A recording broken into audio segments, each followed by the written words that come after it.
A corajosa rainha Ester salvou os judeus do genocídio persa.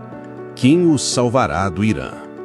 Seja muito bem-vindo ao canal Perguntas que Não Querem Calar, onde fé, história e perguntas ousadas se encontram. Hoje vamos mergulhar em uma história que já salvou um povo uma vez, mas que continua mais atual do que nunca.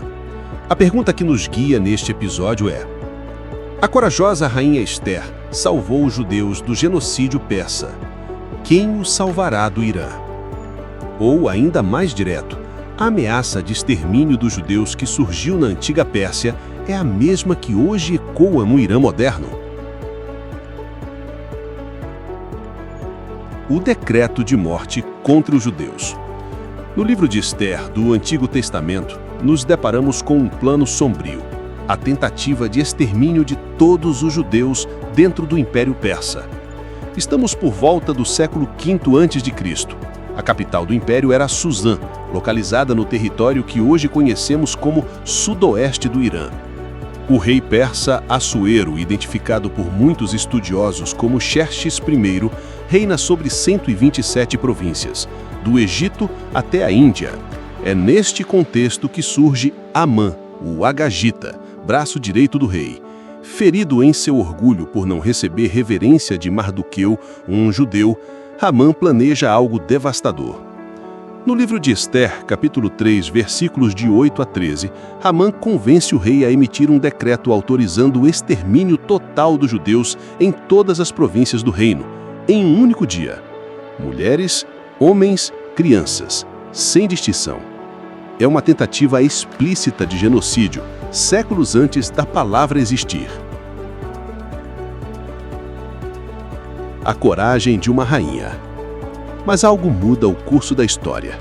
Ester, uma jovem judia criada por Mardoqueu, havia se tornado rainha da Pérsia, sem revelar sua origem. Ao saber do decreto, Mardoqueu a exorta a interceder junto ao rei. Mas há um problema.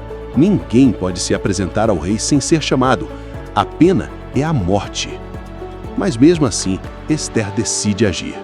No livro de Ester, capítulo 4, versículo 16, ela declara: irei ter com o rei, ainda que seja contra a lei, e se eu perecer, pereci.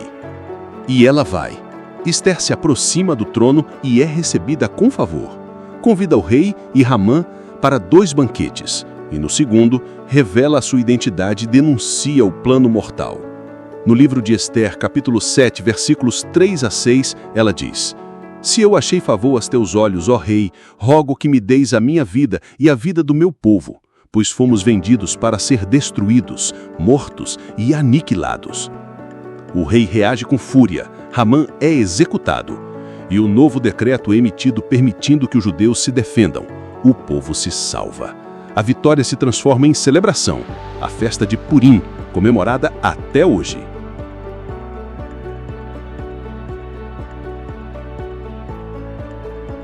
Arqueologia e história confirmam. A história de Ester não é apenas simbólica ou teológica, ela está profundamente enraizada em um contexto histórico real. As ruínas de Suzã, no Irã, ainda existem. Nelas, arqueólogos encontraram vestígios do palácio de Xerxes. A correspondência com o relato bíblico é impressionante.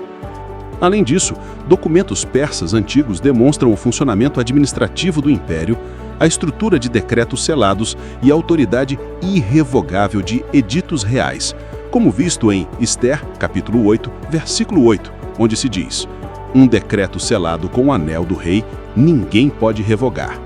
A Bíblia, mais uma vez, se mostra alinhada à realidade histórica. O eco do passado no século XX. A tentativa de genocídio narrada no livro de Ester tem ecos sombrios em outro episódio da história judaica, o Holocausto. Entre 1933 e 1945, o regime nazista, liderado por Adolf Hitler, promoveu o assassinato sistemático de mais de 6 milhões de judeus. O que começou com discriminação e leis raciais evoluiu para guetos, campos de extermínio e câmaras de gás. Hitler, como Amã, acreditava que a presença dos judeus era uma ameaça à ordem. O plano era eliminar todo o povo não por atos individuais, mas por sua identidade. A diferença é que no tempo de Esther, o plano foi interrompido por uma rainha corajosa. Já no século XX, o mundo demorou a agir e milhões pereceram. O Irã moderno e a ameaça atual. Mas e se eu te dissesse que a retórica de extermínio ainda existe hoje? Desde a Revolução Islâmica de 1979, o regime teocrático do Irã tem repetidamente ameaçado varrer Israel do mapa. Líderes iranianos negam o Holocausto, apoiam grupos armados como o Hezbollah e o Hamas e investem em armamentos estratégicos com o objetivo declarado de atacar o Estado judeu. O antissemitismo institucional do Irã é um reflexo perigoso do espírito de Amã, uma ideologia que não tolera a existência do povo judeu. E não é coincidência que esse ódio venha exatamente da antiga Pérsia, atual Irã. Foi lá, no coração do Império Persa, que Amã tramou o genocídio dos judeus nos tempos da rainha Esther. Hoje, os ayatolás assumem um papel inquietantemente semelhante. Promovem uma narrativa de ódio, pregam a destruição de Israel e alimentam uma cultura de negação e hostilidade. A continuidade histórica entre Amã e os líderes atuais do Irã não é apenas simbólica, é uma advertência. É por isso que líderes de Israel, como Benjamin Netanyahu, frequentemente citam o livro de Esther em discursos internacionais. Eles veem paralelos profundos entre o passado e o presente. A pergunta que não quer calar: será que estamos diante de um novo Amã, agora com turbante e poder nuclear? E se Esther não tivesse falado? E se ela tivesse pensado apenas em si mesma, como rainha? O próprio Mardoqueu, no livro de Esther, capítulo 4, versículo 14, disse: se você se calar agora, socorro e livramento virão de outra parte, mas você e a casa do teu pai perecerão. E quem sabe se não foi para um tempo como este que você chegou à realeza?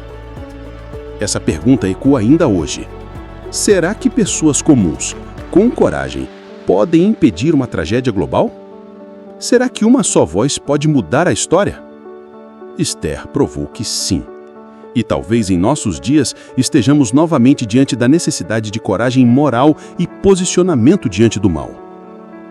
E se hoje as nações se calarem?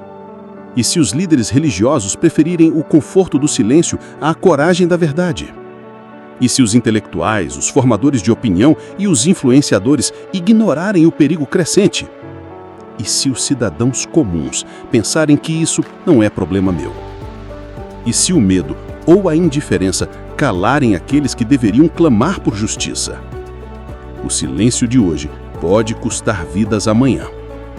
Assim como Esther precisou se levantar por seu povo, cada voz responsável tem hoje o dever de se posicionar diante do mal. Porque o mal prospera quando os justos se calam. Conclusão. A história de Esther não é apenas um conto antigo. É um alerta eterno.